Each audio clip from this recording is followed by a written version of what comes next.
Tu veux te filmer comme un pro sans te prendre la tête? Aujourd'hui, je te montre comment choisir ton décor, ton éclairage et ton positionnement face caméra pour un rendu ultra pro. Le décor influence directement la perception de ta vision. Si tu te filmes avec la caméra de devant, tu peux ajuster l'angle de prise de vue et l'arrière-plan que tu as et choisir un endroit qui te convient mieux. Mais si tu utilises la caméra arrière de ton téléphone, je te conseille de le positionner sur un trépied ou un support pour plus de stabilité. Et ainsi, tu choisis également un espace parfait pour ton tournage. Ce que moi je fais, je positionne la caméra, j'appuie sur l'enregistrement, je passe de l'autre côté, je me filme, je dis une phrase, je retourne de l'autre côté et je visionne ce que j'ai filmé. Cela me permet de me rendre compte si ma caméra est bien placée ou pas, trop haute ou trop basse, et vérifier si on entend bien le son depuis la place si je n'utilise pas de micro. C'est assez basique comme conseil, j'avoue, mais vaut mieux tout dire pour bien se préparer. Un arrière-plan dégagé et minimaliste met l'accent sur la personne qui parle qu'on voit à l'écran. Et bien sûr, ce n'est que mon avis personnel. Je mets peut-être des styles colorés et bien détaillés. Chacun a son univers. Mais on se comprend. Les objets de la déco et un panier de linge sale ou de la vaisselle posée quelque part, une vieille tasse de café, ce sont deux choses bien distinctes. Après, il y a une petite astuce. Pour ceux qui ont un iPhone, il y a un mode cinématique que j'adore et que j'utilise très souvent. Ce mode, il met le focus sur l'objet qu'on choisit. Et par défaut, il met le focus sur le visage de la personne et donc tout le reste est flouté. Et vous pouvez choisir si vous voulez que l'arrière-plan soit très flouté ou moins. Cela fait très longtemps que j'utilise des iPhones et j'avoue, je ne sais pas du tout si ce mode existe sur Android, sur les smartphones Android. Mais j'ai trouvé une astuce qui marche très bien et je pense pour ceux qui ont un Android, ça fonctionne aussi. C'est le fait d'utiliser l'application Instagram et se filmer en story. Par défaut, le fond, il est flouté. Donc vous pouvez vous filmer en mode story sur Instagram, enregistrer la vidéo sur votre téléphone, faire le montage nécessaire, comme moi par exemple dans CapCut, et ensuite la publier en reel ou en carrousel. Et pour revenir sur le décor épuré, je vous invite aussi de réfléchir à la tenue que vous allez utiliser pour vous filmer. Une tenue qui vous met en valeur, qui va bien à votre temps, des accessoires, tout qui va renforcer votre image personnelle. Si vous êtes minimaliste comme moi, pensez à ajouter des petites touches de décor, une plante par exemple.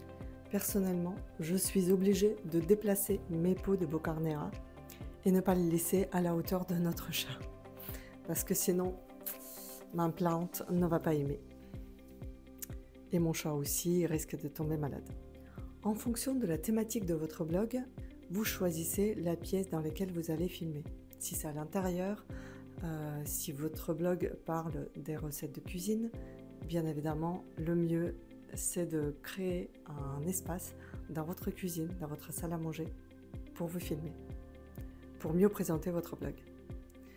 Si vous parlez de l'univers familial, des activités pour enfants, un accompagnement psychologique pour des familles, pour les parents, une chambre d'enfant serait plus intéressante comme un arrière-plan. Je pense que vous avez saisi mon raisonnement. Et si vous n'avez pas d'espace adapté, on peut tirer un drap, on peut choisir un mur propre, neutre. Et quand il fera beau, qu'il va arrêter de pleuvoir, on pourra sortir dehors et filmer à l'extérieur. C'est encore mieux. Maintenant, parlons de l'éclairage. Pourquoi est-ce que c'est essentiel? Une bonne lumière valorise ton visage et améliore nettement la qualité visuelle. Je vous conseille de privilégier la lumière naturelle face à une fenêtre, de préférence le matin ou l'après-midi, pas de soleil direct sur votre visage. Quoique, vous pouvez en ce moment-là utiliser un voilage. Ça va diffuser la lumière du soleil, la lumière du jour, parce que le soleil de nos jours, ce n'est pas... c'est une denrée rare. En temps nuageux, ça donne aussi un éclairage parfait. La lumière très diffuse, très douce. Un éclairage artificiel économique, ça va être une petite LED que vous pouvez installer sur un trépied, ou par exemple un anneau lumineux. Le soir, je vous conseille de ne pas utiliser le plafonnier. Utilisez les lumières secondaires. Un éclairage d'ambiance, même les bougies. Un autre effet sympa, c'est de tirer tous les rideaux, tous les stores, vous fermez tout, vous vous retrouvez dans le noir complet, vous choisissez une fenêtre que vous allez ouvrir. C'est mieux si vous avez des rideaux pour avoir une ligne devant vous, allez, on peut dire 10-20 cm d'ouverture de la lumière qui rentre dans la pièce.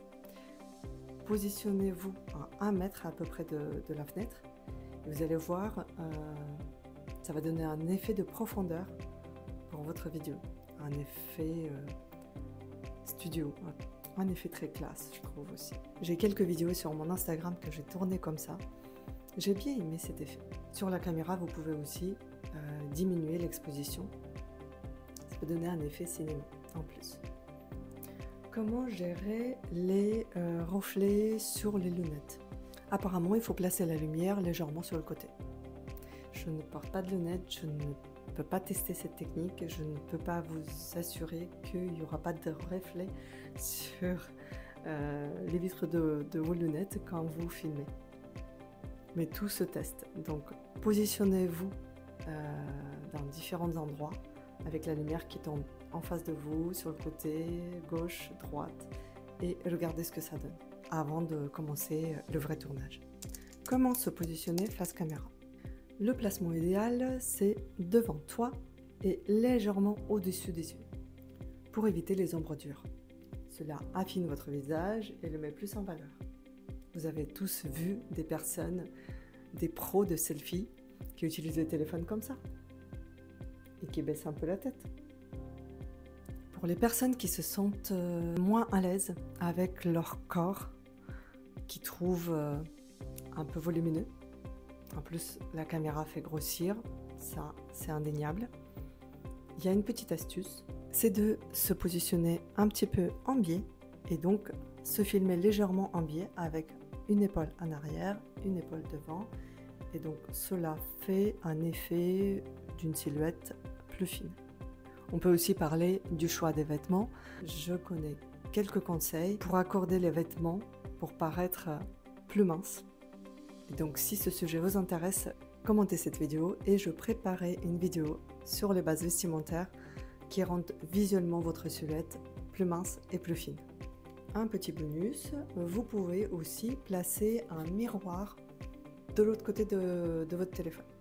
C'est-à-dire que vous pourrez vous voir directement et ajuster votre posture. Par exemple, une mèche qui vous gêne, vous pouvez la faire bouger et ajuster votre mimique ou toute autre chose. Moi personnellement, je n'utilise pas cette technique. J'ai un peu peur d'être distraite par moi-même et me bloquer.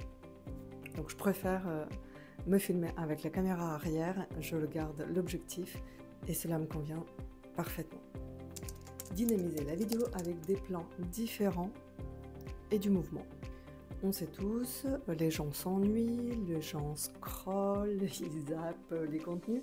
Si c'est pas assez dynamique, s'il n'y a pas un changement de décor, de plan, voilà, la personne bouge, elle parle, elle explique quelque chose.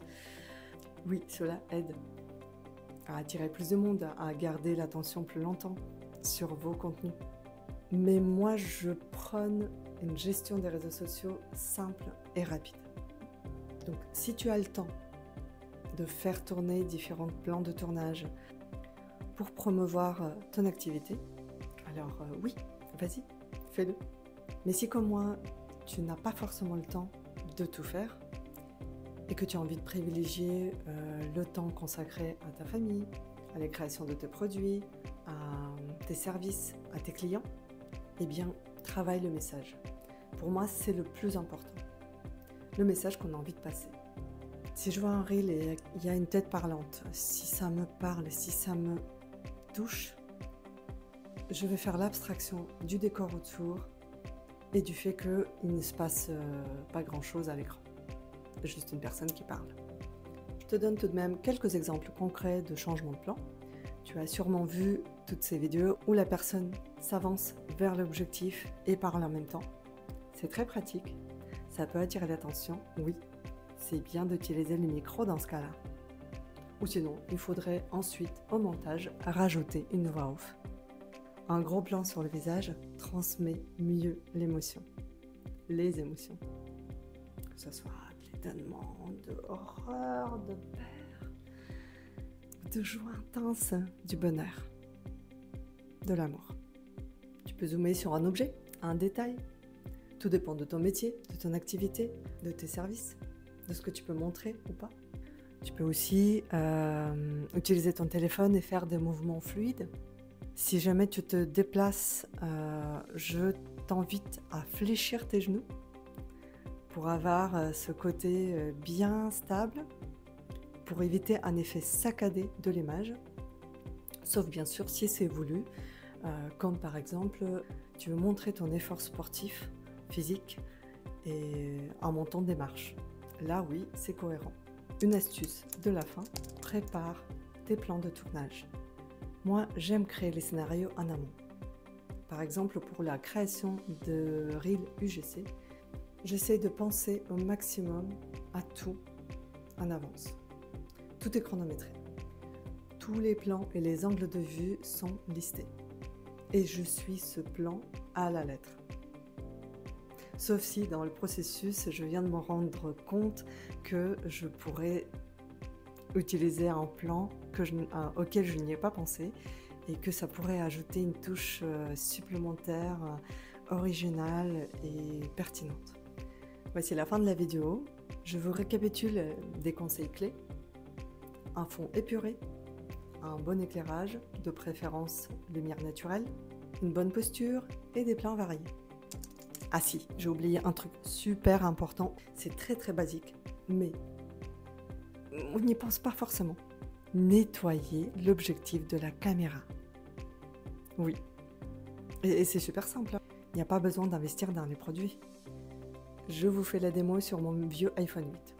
On fait de la buée sur l'objectif, et ensuite, qu'est-ce qu'on fait? On utilise le vêtement qu'on a pour nettoyer. Et voilà. Et là, ce qui est cool pour des personnes qui portent des lunettes, vous avez un petit chiffon magique avec lequel vous nettoyez vos verres. Vous pouvez l'utiliser pour l'objectif de la caméra. Et maintenant, c'est à toi de jouer. Je t'invite à tester toutes ces astuces, revoir la vidéo si tu veux. Tu as une time-lapse, tu peux aller au sujet qui t'intéresse plus. Tu peux aussi visionner une vitesse x2. Par moment, je parle très lentement.